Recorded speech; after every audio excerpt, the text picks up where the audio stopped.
Franz Reichelt. Imagine a chilly morning in 1912, and you are Franz Reichelt, an Austrian tailor with a dream that is as big as your ego. Franz is standing on the edge of the Eiffel Tower, proudly wearing his self-designed parachute suit. It is supposed to make him glide gracefully back to Earth, like a human bird. Sounds genius, right? But there is a problem. No one thought to test it from, say, the roof of a two-story building first. Nope. It is straight from the iconic Eiffel Tower, because why not? And then he jumps, and just like that, the suit fails spectacularly. The parachute does everything but parachute, and Franz falls like a stone. He lands with a sickening thud in full view of the crowd below. He becomes an instant cautionary tale about both ambition and gravity. The irony was that he wanted to prove his invention could save lives, but it only managed to end one, his. Bobby Leach. Moving from the skies to the mighty Niagara Falls, we meet Bobby Leach, a man with nerves of steel and a head full of questionable ideas. In 1911, he decides to take a thrilling ride over Niagara Falls inside a barrel, and, believe it or not, he survives. The man emerges battered but victorious, probably thinking he is invincible. Fast forward to 1926, and Bobby is casually strolling through New Zealand, reflecting on his wildlife, when he slips on an orange peel. Yes, an actual orange peel, just like in a cartoon. The fall is awkward and painful, and he breaks his leg. But the real twist comes later. The injury gets infected, leading to gangrene, and eventually Bobby succumbs to the infection. So, the man who cheated death at Niagara Falls gets taken out by a piece of fruit on a sidewalk. Jack Daniel. Let's talk about Jack Daniel, the whiskey legend who lived life on the edge of a bar stool mostly. It is 1911, and Jack, known for his strong whiskey and stronger personality, finds himself locked in a battle of wits with his office safe. Frustrated that the safe won't open, he does what any stubborn man would do. He kicks it. Hard. Unfortunately, it is not the safe that gets damaged. It is his toe. What starts as a small injury soon turns into a raging infection, and despite his attempts to treat it, the infection spreads, leading to blood poisoning and ultimately his death. The irony here is painfully thick. The man who crafted one of the world's strongest liquors meets his end not from whiskey, but from a stubbed toe. Sometimes life really does kick back. Alex Mitchell. Now, we have all had moments where we laughed so hard we could barely breathe. But for Alex Mitchell, it was quite literally the last laugh. It is 1975, and Alex is watching an episode of The Goodies, a British comedy show. Everything is fine until one sketch proves to be too funny, literally. As the joke lands, Alex bursts into laughter. It is one of those uncontrollable fits that leave you gasping for air. And when I say uncontrollable, I mean it. He keeps laughing and laughing for 25 minutes straight. It is all fun and games until, well, his heart decides it can't take the comedy anymore. It gives out and Alex collapses in front of the TV. He dies on the spot, likely with a smile still on his face. It is a classic case of dying from happiness. And while it sounds almost poetic, it is a brutal reminder that too much of a good thing can indeed be deadly. Isadora Duncan. Here's a tale that combines grace, glamour, and a horrifying twist of fate.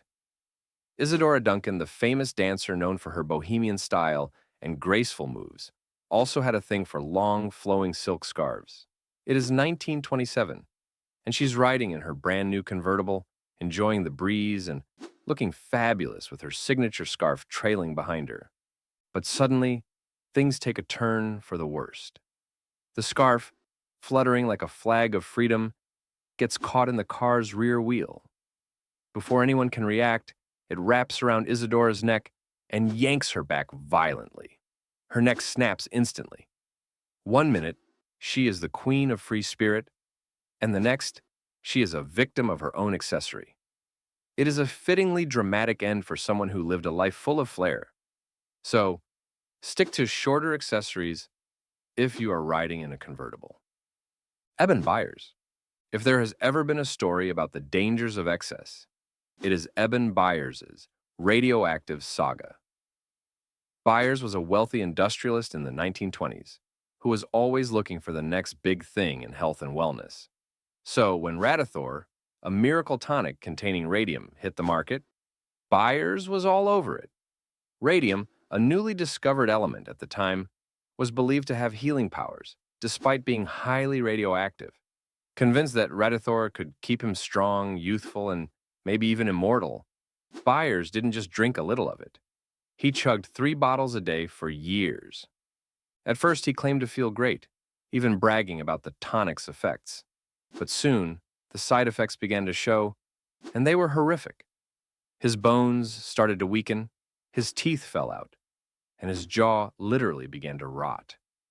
What's worse is that his skull developed holes as the radium continued to eat away at his bones. The once vibrant industrialist became a living ghost, suffering from severe pain and deformities. By the time doctors realized the cause of his agony, it was too late. Eben's body had absorbed so much radiation that it was practically glowing from the inside out. Byers' slow and agonizing death in 1932 was a painful lesson in the dangers of untested miracle cures. The irony here is hard to ignore. In his desperate search for eternal youth, Eben found a fast track to a gruesome death instead. The tonic that promised him vitality ended up destroying him, 1 bottle at a time. If you see a miracle drink that promises eternal health, make sure to double-check the ingredients, especially if they glow in the dark. Paralaeus of Athens. We are back in ancient Greece, where we meet Paralaeus of Athens, a man whose creativity is matched only by his cruelty. Paralaeus designs the brazen bull, a massive bronze statue meant for a twisted purpose, roasting people alive. The bull is hollow, with a chamber inside for the victim. When a fire's lit beneath it, the bronze heats up, cooking the person inside. But there's a sick twist. Paralaeus built the bull so that the screams of the roasting victim would pass through pipes and make it sound like a bull bellowing. That is like adding insult to injury. Phalaris, the ruthless tyrant who ordered this horrific device, decides to give it a test run. But instead of choosing a random prisoner, he chooses Paralaeus himself. The inventor who thought he was impressing the tyrant suddenly finds himself locked inside his own creation. The fires are lit, and Paralaeus is slowly roasted alive, listening to the bull's bellowing, his own screams turned into the chilling sound he had designed. It is the ultimate case of karma, served sizzling hot. Hans Steininger. Hans Steininger was the proud owner of the longest beard in the world, a full 6 feet tall. He loved his beard so much that he would stroke it like a pet, and it was the talk of his Austrian town. But in 1567, a fire breaks out, and chaos happens. Hans, trying to escape the blaze, forgets to do the one thing he should have remembered: roll up his beard. In the panic, his massive beard becomes a tripping hazard. The long, woolly strand wraps around his legs as he runs, and Hans falls hard, breaking his neck. After years of avoiding scissors, the beard he cherished so dearly is what kills him. It is a mix of comedy and tragedy that proves sometimes being too attached to something can be dangerous. Lesson learned. If you are going to have a 6-foot beard, keep it under control, especially when fleeing a fire. William Snyder. William Snyder was just a regular 13-year-old boy in 1854, curious and eager to try new things. So, when a circus clown offered to swing him around by his heels, he thought it would be a blast. Clowns back then were more reckless than funny and did dangerous stunts for laughs. William, expecting some giggles and maybe a little dizziness, agreed without hesitation. But the clown, perhaps a bit too eager to impress, swung William with so much force that the young boy's body couldn't handle it. The pressure was too much, and it ruptured William's pulmonary artery. At first, the crowd cheered and thought it was all part of the act. But when William collapsed and didn't get back up, reality hit. People rushed to his side, but it was too late. William was already gone. What was meant to be a fun day at the circus turned into a nightmare. Not everything in the circus tent is safe, and even the funniest clown can bring tragedy. Jose Malena. It is 2012 at the Bumblebee Tuna Factory, and 62-year-old Jose Malena is just going about his usual maintenance tasks. It is supposed to be a routine day, cleaning the inside of a massive 35-foot-long pressure cooker. But things take a horrible turn when a coworker, unaware that Jose is inside, loads the cooker with 6 tons of tuna and starts the sterilization process. Imagine being trapped in a metal chamber that heats up to 270 degrees Fahrenheit. The machine locks, sealing Jose inside for a full 2 hours of agonizing heat.